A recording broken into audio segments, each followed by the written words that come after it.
Maayong adlaw kami tanan. Ako di ay si Jason Troy Triniliano. Aniya sa inyong atubangan para muhatag kaninyo o balak mo na nagaulhang katalagan.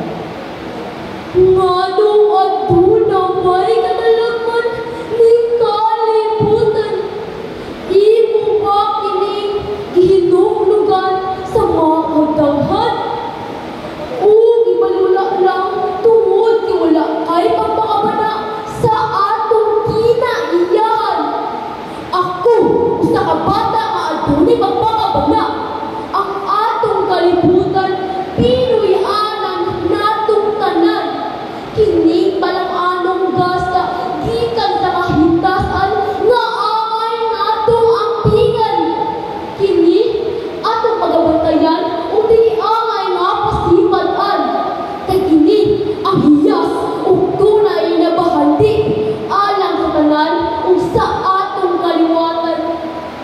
Kung ugali mang ini atong pasipan-an ug panamas-tamasan sama sa pagputol sa mga kahoy o paglabay sa mga basura sa kasapaan o sa kadagatan.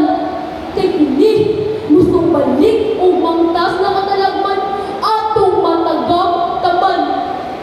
Bagyo, baha, lulog, sunog, linog, wow, landslide o mga epekto sa climate change.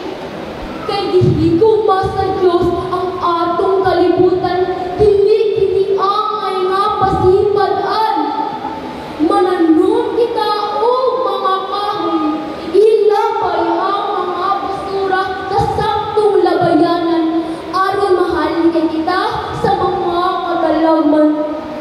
Ang linog sa bugok, diin dito ang episentro.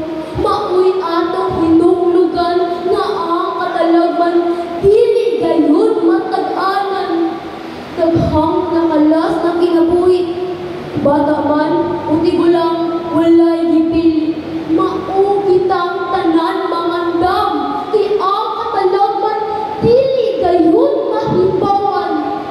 Salamat sa mga katawan na nagpakabana aron mga katalagman ni kalibutan na wala.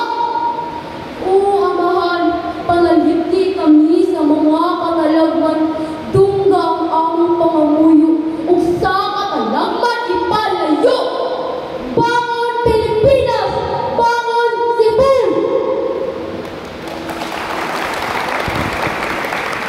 Wow, thank you, entry number 1. That was a remarkable